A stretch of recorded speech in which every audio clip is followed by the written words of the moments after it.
जी, अस्सलाम वालेकुम। मैं हूँ डॉक्टर नाइला, कंसल्टेंट गायनेकोलॉजिस्ट और आईवीएफ स्पेशलिस्ट गायनी सॉल्यूशन के फोरम से। आज हम बात करेंगे कि आपका हमने एम्ब्रियो भी बना लिया, एम्ब्रियो फ्रीज़ भी कर लिया, हमने आपका बैंक भी बना लिया, आपकी यूट्रस और आपकी बॉडी को तैयार करके एम्ब्रियो को ट्रांसफ़र भी कर दिया। अब हमारी तरफ से हमारा काम हमने बखूबी अंजाम दिया। अब आप घर चले गए हैं, आपने क्या एहतियातें करनी हैं? पहली बात ये कि पहले 48 घंटे पर्सनली स्पीकिंग हम पेशेंट को एक्सट्रीम बेड रेस्ट का कहते हैं। हमारे पेशेंट जो आउट ऑफ सिटी से होते हैं उनको हम 24 घंटे के लिए अपने पास रोक लेते हैं क्योंकि सफ़र के दौरान जो माइक्रो वाइब्रेशंस होती हैं वो पेशेंट को के एम्ब्रियो को इम्प्लांटेशन में हर्डल हो सकती हैं। वो एक चीज़ है ना कि जिसमें डाउट हो उसको भी छोड़ दें।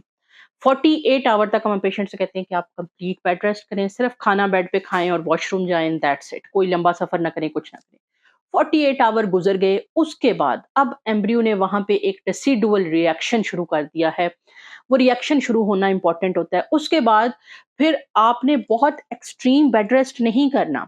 आप घर में चलें-फिरें, करना क्या नहीं आपने, आपने टक, टक, टक करके सीढ़ियाँ नहीं उतरनी और चढ़नी, आपने कोई बहुत वज़नी चीज़ सर पे नहीं उठानी, आपने लंबा सफ़र नहीं करना, ठीक है? और इसके अलावा तीसरी एक इम्पोर्टेंट चीज़ ये है कि आपने खाँसी या कॉन्स्टिपेशन दोनों को अवॉइड करना है, ठीक है? ये चीज़ें आपने नहीं करनी, आप उठ के घर में थोड़ा बहुता चल फिर सकते हैं, अपनी जो रूटीन की वॉक वगैरह है वो कंटिन्यू कर सकते हैं। इसके अलावा रूटीन की बहुत हेवी एक्सरसाइज़ का मैं नहीं आपको कह रही, लेकिन रूटीन की वॉक जैसे कुछ लोगों को चहलकदमी की आदत होती है, आप खाना खाने के बाद जाएँ और हल्की-फुल्की आप चहलकदमी करें, उसमें कोई मसला नहीं है। लेकिन ये काम आपने नहीं करने। स्टडीज़ ने ये बात इम्प्रूव कर दी है प्रूव करती है कि एम्ब्रियो ट्रांसफर के बाद सेक्सुअल इंटरकोर्स से इम्प्लांटेशन रेट लो हो जाता है। तो लिहाज़ा सेक्सुअल इंटरकोर्स आपने अवॉइड करना है आफ्टर एम्ब्रियो ट्रांसफर, नहीं करना आपने।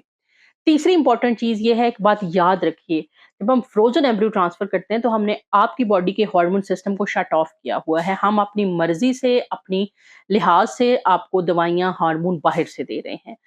अब ये दवाइयाँ तकरीबन 12 हफ्ते तक बहुत इम्पोर्टेंट है। 12 हफ्ते के बाद फिर क्या होता है कि बॉडी के अंदर प्लेसेंटा बच्चे की आवल बन जाती है और वो अपने हार्मोन्स खुद निकालने लग जाती है। लेकिन एम्ब्रियो ट्रांसफर के बाद कई पेशेंट ऐसे होते हैं जो दवाइयाँ प्रॉपर से इस्तेमाल नहीं करते। ईस्ट्रोजन, प्रोजेस्टेरॉन की दवाइयाँ आप इस्तेमाल करेंगी तो आपका एम्ब्रियो दिन-ब-दिन ग्रो करता जाएगा। कुछ दवाइयाँ हमने खून पतला करने के लिए दी होती हैं, फ्रोज़न एम्ब्रियो ट्रांसफर में उसका वजह ये होती है कि हाई डोज़ ऑफ प्रोजेस्टेरॉन और ईस्ट्रोजन ब्लड को थोड़ा गाढ़ा कर देते हैं। हम चाहते हैं कि आपकी ब्लड गाढ़ा ना हो, इसलिए हम खून पतला करने के लिए लोप्रिन और बाज़ औक़ात कुछ पेशेंट्स को इंजेक्शन वगैरह दे देते हैं। आपने वो लेते रहना है ताकि आपके बच्चे की तरफ ब्लड का फ्लो मुसलसल जाता रहे और उसकी ग्रोथ होती रहे। अब आपने वो दवाइयाँ भी खा ली, उसके अंदर कोई बेहतियाती नहीं करनी। अलार्म लगाएँ, अलार्म लगाने के बाद जैसे-जैसे हमने बताया हुआ है वैसे-वैसे दवाइयाँ, अगर कोई इंजेक्शन बताए हुए हैं तो वो इंजेक्शंस आप लेते रहें। तीसरी इम्पोर्टेंट चीज़ चौथी इम्पोर्टेंट चीज़ ये है स्ट्रेस। आपने स्ट्रेस नहीं लेनी। हमने अपना काम परफेक्टली कर दिया, हमने एम्ब्रियो ट्रांसफर कर दिया, आपने सारा प्रोसेस कर लिया, अब अल्लाह के हाथ में है। अल्लाह ताला की ज़ात से दुआ ज़रूर करें लेकिन ओवर स्ट्रेस ना करें। अब मेरे पास पेशेंट एम्ब्रियो ट्रांसफर करके जाते हैं, तीसरे दिन ही अपनी प्रेग्नेंसी स्लिप भेज रहे होते हैं, डॉक्टर साहब हमने प्रेग्नेंसी टेस्ट किया, ये नेगेटिव है। मैं उनसे कहती हूँ आपने नहीं करना प्रेग्नेंसी टेस्ट। पहली बात ये है कि एम्ब्रियो ट्रांसफर के 10 दिन तक तो वैसे ही स्ट्रिप के ऊपर पॉजिटिव नहीं आता। अगर आपका डबल एम्ब्रियो ट्रांसफर हुआ है तो फिर हो सकता है डे 8 डे 10 के ऊपर पॉजिटिव आ जाए। लेकिन आप इस तरह के प्रोसेस में ना जाएँ कि बाद में आपको स्ट्रेस हो, क्योंकि स्ट्रेस में एक चीज़ याद रखिए, जब हम बहुत स्ट्रेस में होते हैं ना तो हमारी बॉडी के अंदर एक फाइट एंड फ्लाइट मैकेनिज़्म होता है, जिसके अंदर बॉडी ज़रूरी-ज़रूरी काम करती है, साँस ले रही है, दिल की धड़कन चल रही है, जो ज़रूरी-ज़रूरी काम है, गुर्दे अपना काम कर रहे हैं, रिप्रोडक्शन को वो समझती है ज़रूरी नहीं है हमारे लिए, तो वो क्या करती है उसको वैसे ही डाउन कर देती है। तो स्ट्रेस आपने नहीं लेना, आप मेडिटेट करें, आप कोशिश करें, आप ब्रीथिंग एक्सरसाइज़ेज़ करें और पॉज़िटिव सोचें अपने लिए।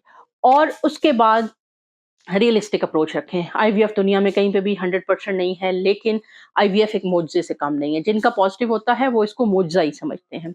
तो इसके मोज़े के होने का इंतज़ार करें, उम्मीद रखें, रियलिस्टिक उम्मीद रखें। और अपना पहला प्रेगनेंसी टेस्ट आपने पीरियड्स के 12वें दिन के ऊपर करना है। पीरियड्स के 12वें के दिन के ऊपर जो आप अपना प्रेगनेंसी टेस्ट करेंगे, उस पे अगर आपका प्रेगनेंसी पॉज़िटिव नहीं आती स्ट्रिप पे, तो फ़ौरन बीटा एचसीजी 2 दिन ठहर के करवाएँ।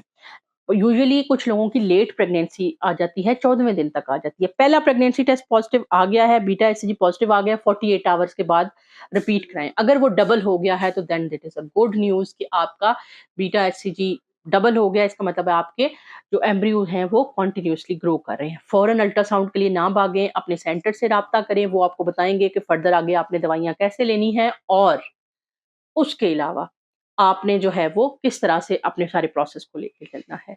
मिलते हैं इंशाल्लाह नेक्स्ट किसी वीडियो में। आपकी इन्फॉर्मेशन, एजुकेशन और अवेयरनेस का ये सिलसिला जारी रहेगा। सपोर्ट करते रहें। ज़रूर कमेंट सेक्शन में जाके कमेंट करें कि आप क्या सुनना चाहते हैं।